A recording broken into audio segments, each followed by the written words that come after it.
Hello guys, আজকে আমরা চলে এসেছি আরেকটি ভর্তা রেসিপি নিয়ে। এখানে আজকে আমরা পেয়ারা মাখাবো।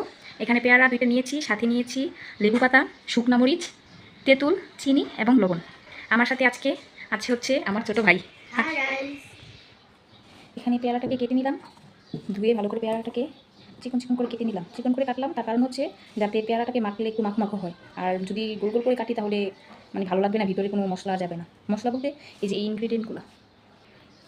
তেঁতুলটাকে আগে মাখবো।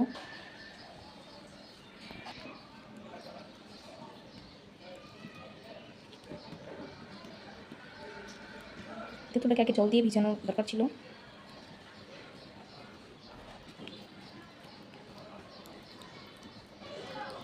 তেঁতুল দেখে কাদের মুখে জিভে জল আসছে তারা কমেন্ট করে জানান। আমারই তো জিভে জল আসছে।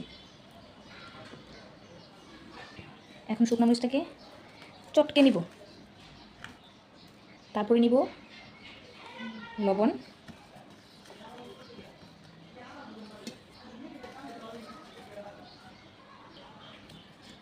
চিনিটা দিয়ে দিব। এখন সবগুলো একসাথে মিক্স করে নেব।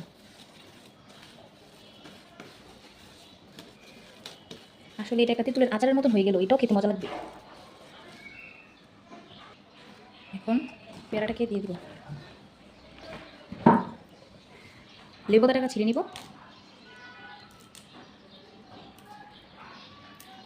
এখন একসাথে মাখবো সবগুলো।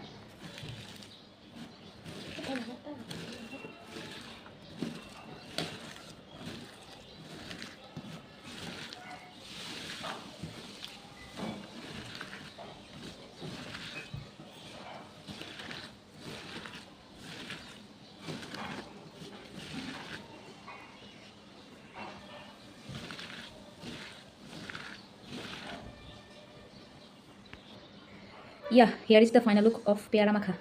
বন্ধুরা, কেমন লাগলো আজকের এই মাখাটা কমেন্ট করে জানাবেন। প্রত্যেক দিনের মতো নিত্য নতুন ভিডিও পেতে আমার চ্যানেলটি এখন